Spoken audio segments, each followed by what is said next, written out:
All right, thank you for hanging around for another little orientation.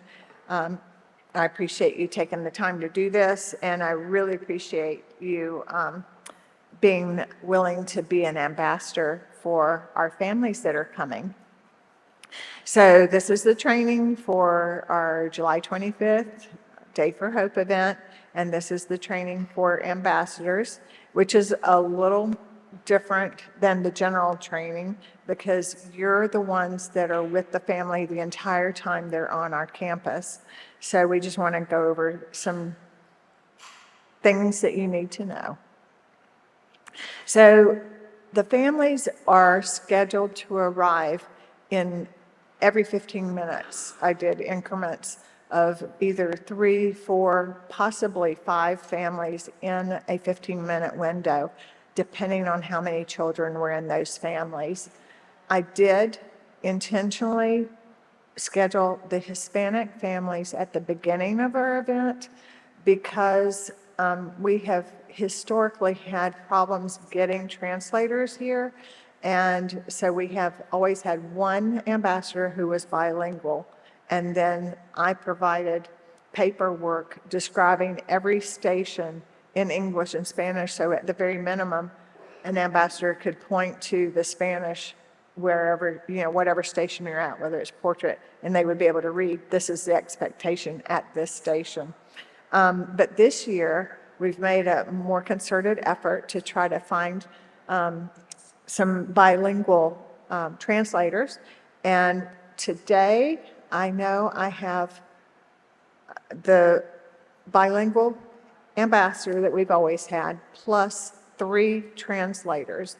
I think I have 2 more translators coming, so that would give me enough for the first round. There's 11 Hispanic families, and so I figured if I could get the first set out and launched on the tour, then I'll do some English-speaking families for about 30 minutes, and then we'll go back and finish the rest of the Hispanic families so that they have someone who can make sure they understand the event and what's being said to them. Because I can't imagine how frustrating it would be to go through an event, although I know they're always appreciative, but it's different if you don't understand what's being said to you.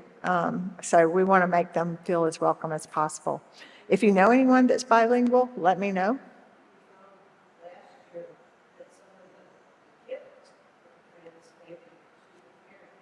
Yes, so in many instances, the children will be able to translate, but we don't want to rely on that.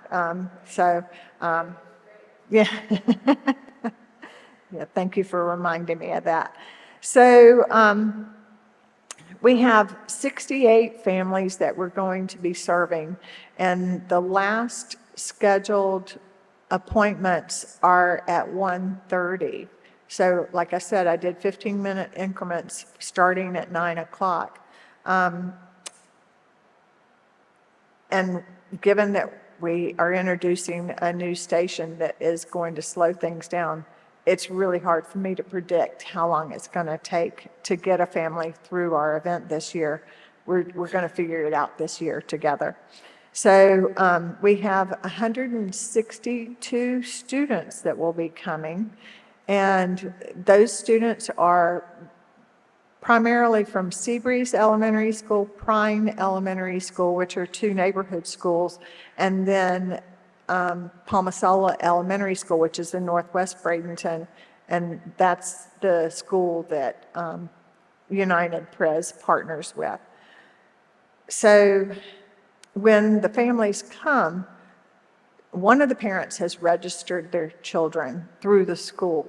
That's how, I don't have anything to do with who gets registered, but the parent that registered is the parent that I have as the point person and the responsible party. So as ambassadors, you have to know that that parent has to show up with the students. If they let me know ahead of time, oh, mom has to work, so can dad come or can grandma come? We can make those adjustments before, but not like the day of, and the moment they're supposed to be here, all of a sudden somebody else shows up and we haven't heard from mom that she couldn't be there. That is not how we do this. There has to be accountability,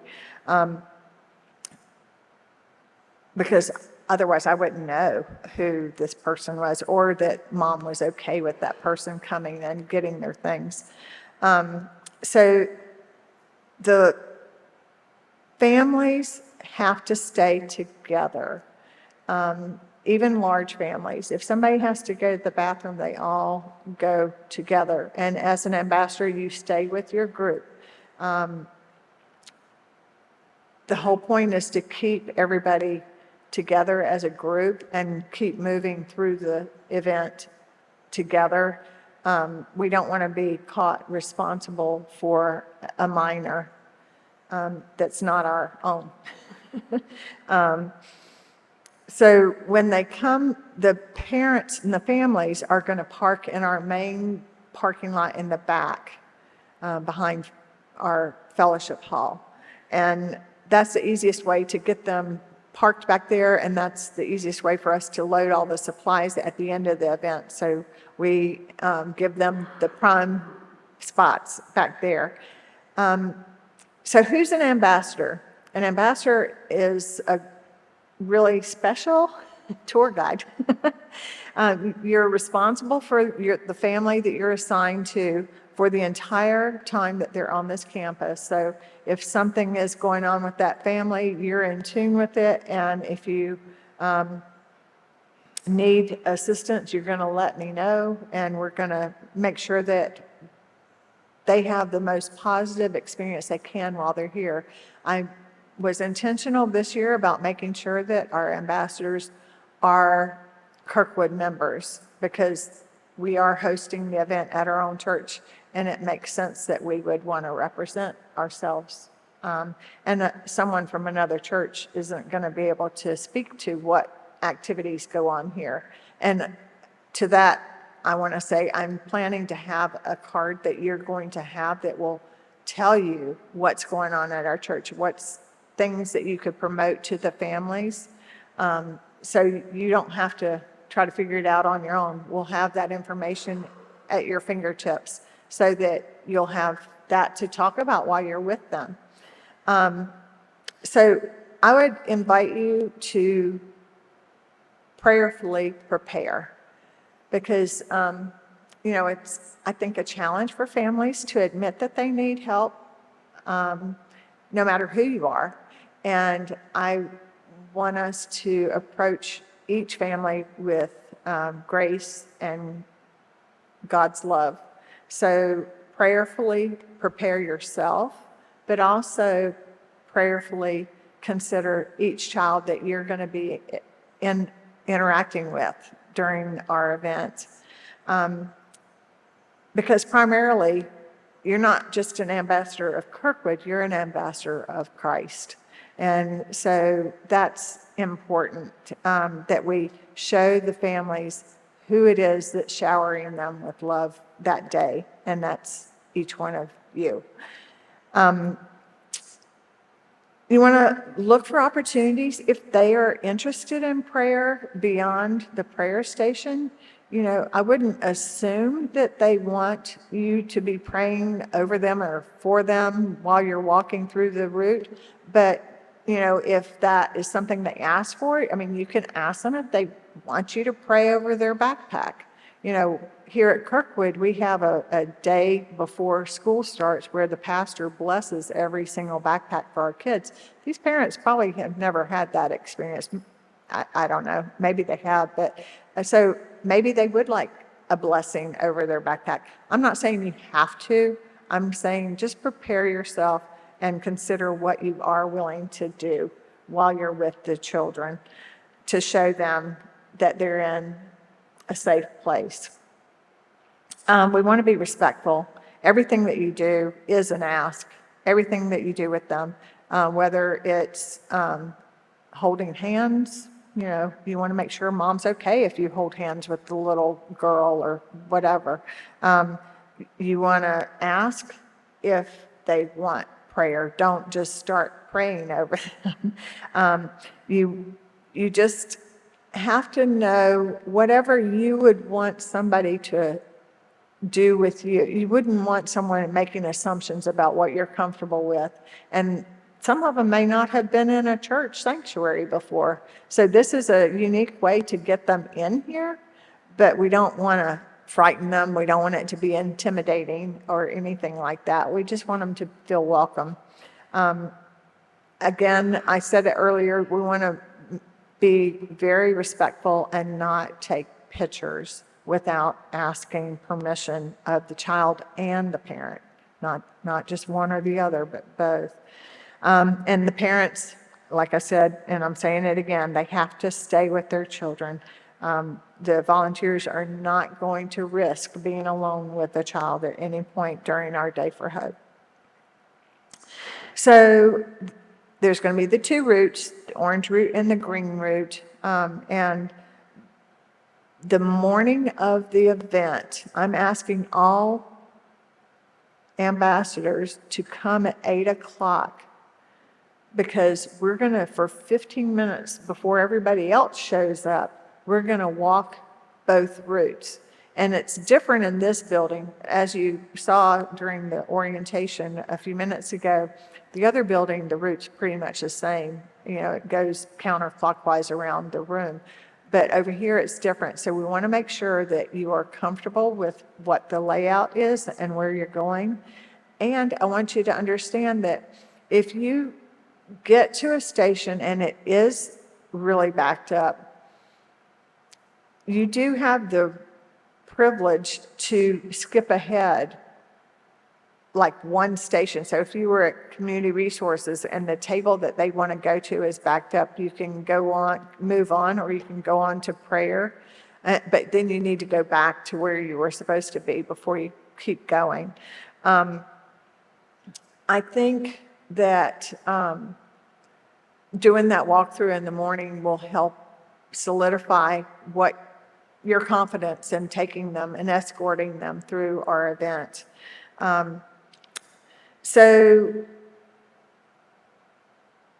when you're with a family and you're waiting in line, say at the vision and hearing checkup, and you're feeling anxious, don't let your anxiousness about waiting override your ability to read how they feel, because they may very well be used to waiting in lines, and they may not be anxious at all about having to sit and wait their turn to get their vision and hearing checked. So you want to pay attention to them and not your inner voice. And you want to pay attention to their needs too. So if mom is telling you she's got to go to work, then I absolutely understand that you're going to want to be hustling them along and moving quicker, if you know, as quick as you can, to help them get going so that she's not late for work. We don't want to be disrespectful of their time either. But on the other side, you want to consider some families they're not in a hurry to leave. And you have to sort of think about, why would they not want to leave? Well, if they're outside, if their home is a car, and we're providing bathrooms, clean bathrooms, we're providing air conditioning, we're, friendly faces, and I think we just have to understand that they might not want to be in a rush to leave. We're providing shelter, which they may not be used to in their current situation. We're providing drinks. We're going to have water available for our families. And you're providing companionship. And they may not have somebody that they can talk to all the time. Socialization. And we're loving on them, we're giving them gifts, we're providing them with safety. All things that would make anyone feel comfortable and want to stay. So you're just going to be courteous and welcoming, and just use your best wisdom to figure out when you need to move things along and when you need to just relax and let them visit with us.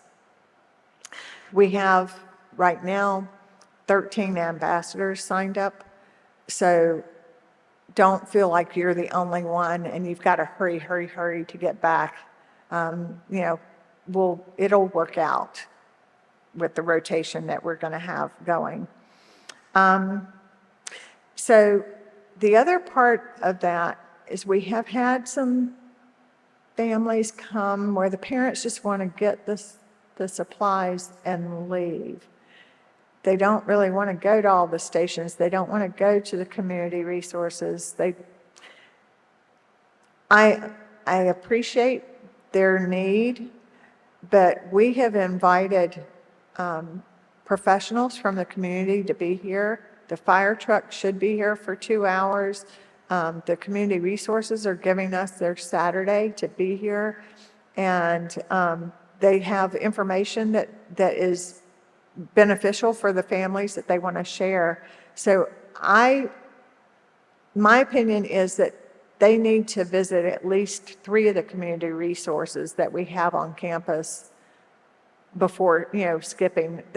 Maybe they don't want to stop and talk to the people at Avenue 941, but they need to go to the other 3 or 4 stations, because they may not know what they don't know. They may not know what services are available, and this is a chance for these community resources to actually meet them one-on-one and tell them how they can help their families. So your responsibility is to be clear to them that your job is to take them through the route and make sure that they're getting all the resources that are available to them. You have to stay on your route, and keep in mind, this is your opportunity to spend time with them and work on a relationship. Relationships take time to develop. If we shirk that responsibility, then we're losing an opportunity to get to know them. Over the years, we've had some of these families come back to us when they've had deaths in their family. They don't have a home church, and our pastors over the years have done baptisms and funerals, and if we don't take the time with them and let them know we're here for them, we miss those opportunities to be there in life-changing moments. So I hope that I can't stress enough how important that is.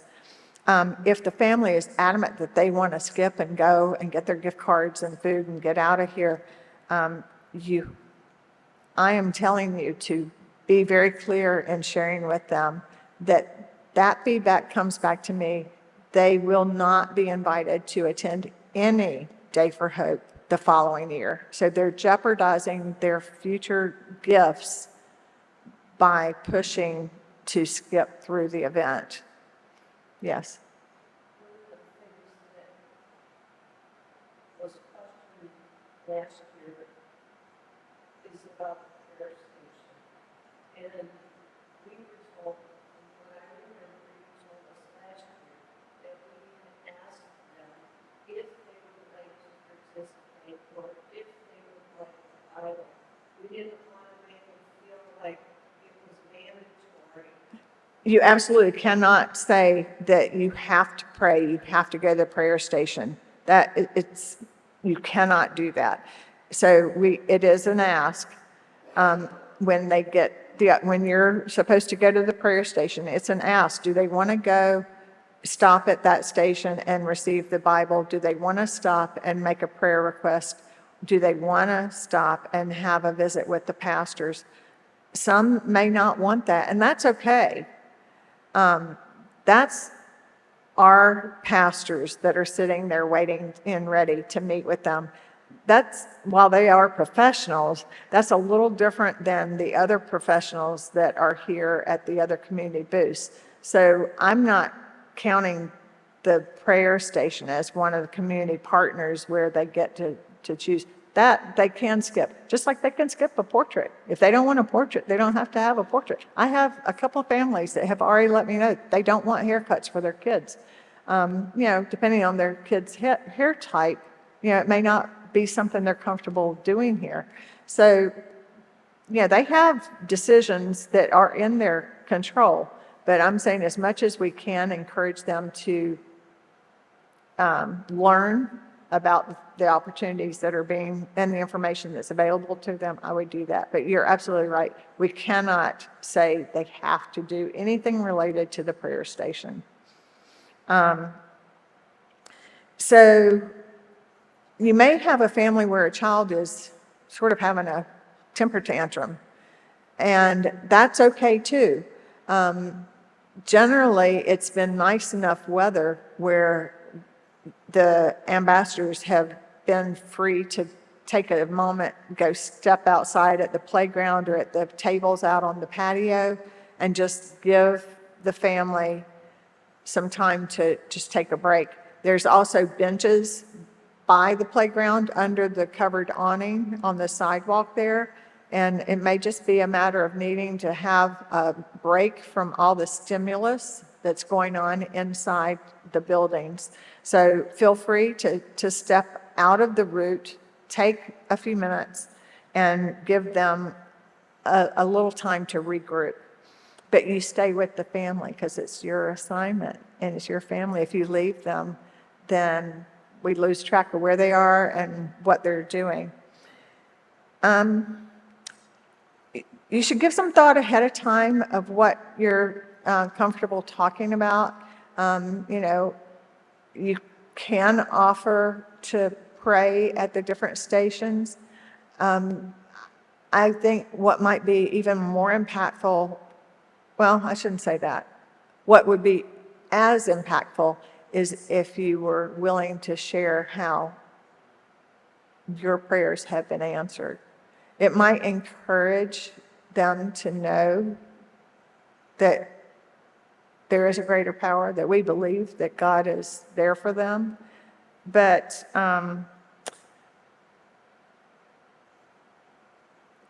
it could even be a simple comment of, when I get nervous, I like to just sort of take a minute and pray, and that makes me feel calmer.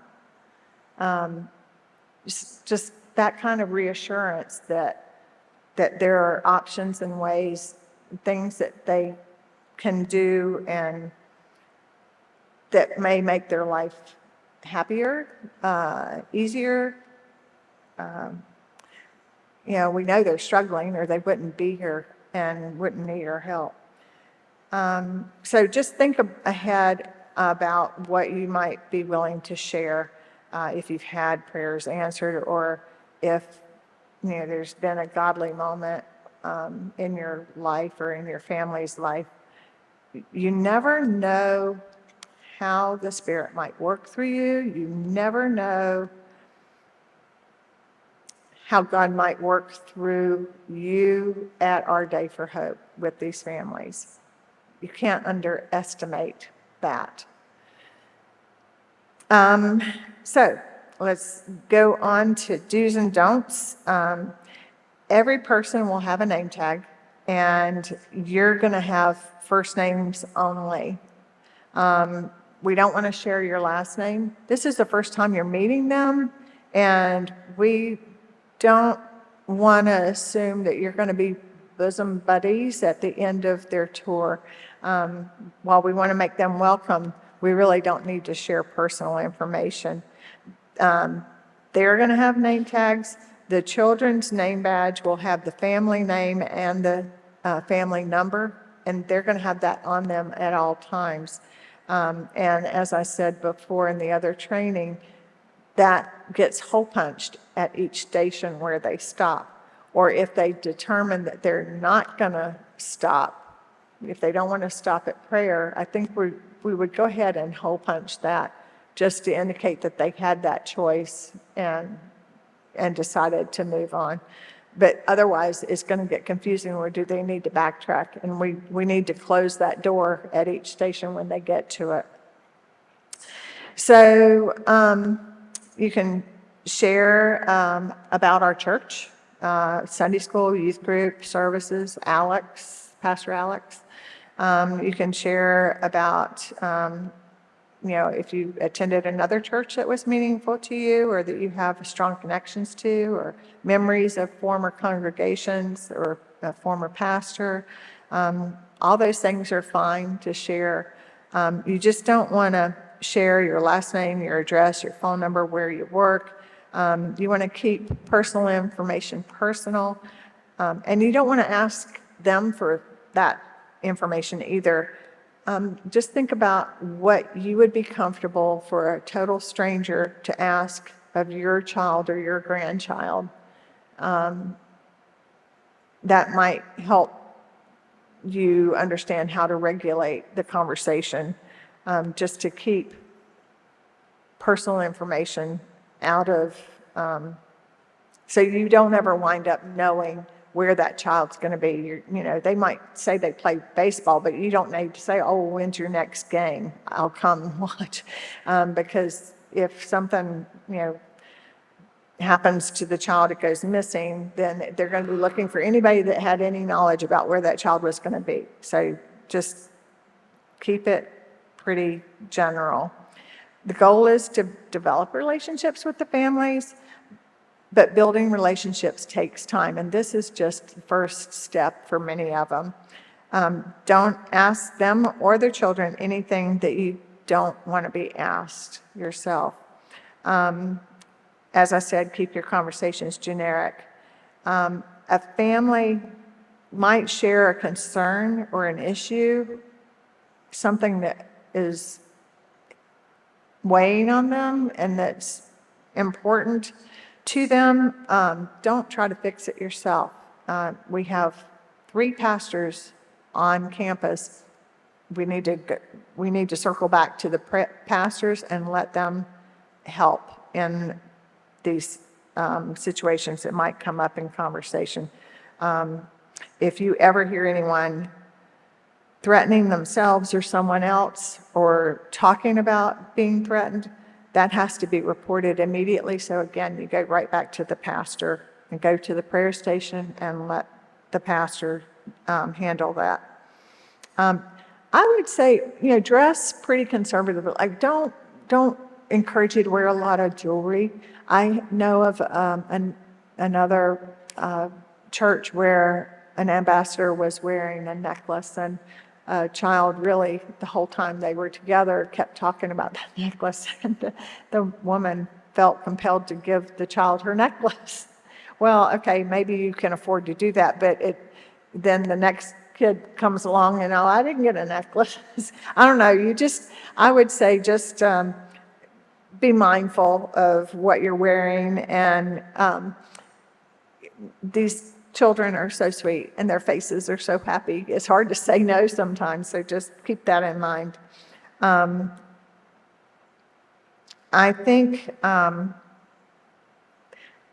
best gift we can probably give to them in advance is just to pray for our families that are coming, to pray that they come with an open heart and open mind and know that we're here to help them and we're not here to judge them or anything like that.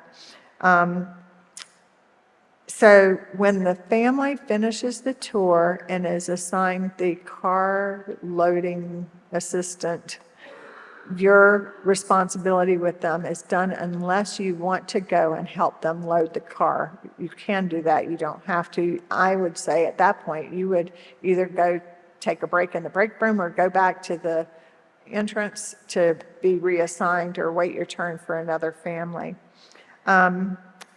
So you've received your assignment. If you have issues with the times or have any problems with your shift, you just need to let me know. I guess the biggest thing I would say is just keep in mind, you're the hands and feet of Christ. We're doing this as a church, as 3 churches together, and reflecting God's generous heart. So let's just keep that in our forefront of our thoughts and all the words that come out of our mouth. So do you have any questions? So we do have first aid items in the office. So if there was an emergency like that, you guys would be, every station, I should have said this earlier, will have a walkie-talkie, and I will have one, and so they would be contacting me, and we would get the appropriate personnel to help them. So you don't have to, you just have to make sure that somebody is notifying me. So when we started our Day for Hope journey, we were doing a drive-through because it was during COVID. We started the year of COVID. And we had a prayer station outside, and the cars had the option to pull over for the pastor to say a prayer, or we had a prayer team that was outside. And it was impressive how many did pull over. But I can tell you that each year, the stack of prayer request cards that I get at the end of the event has grown. And then because we do Continuing Hope, this is just the first of our contact with these families for this year, this cycle. So the next thing that comes up is our Thanksgiving Continuing Hope. And they all will stand in line to fill out their prayer cards before they get their gifts for Thanksgiving. And the same thing happens at Christmas. And that's when I've had some of them pull me aside and say, you know, thank you for your church has been praying for this, and I got a job. Or, you know, my daughter's out of the hospital now. I mean, I definitely feel privileged to get to hear a lot of their emotional testimonies about us praying for them. So, yeah, I think they do appreciate that. Anything else? That's all I got, guys. Thank you so much for staying. You're free to go.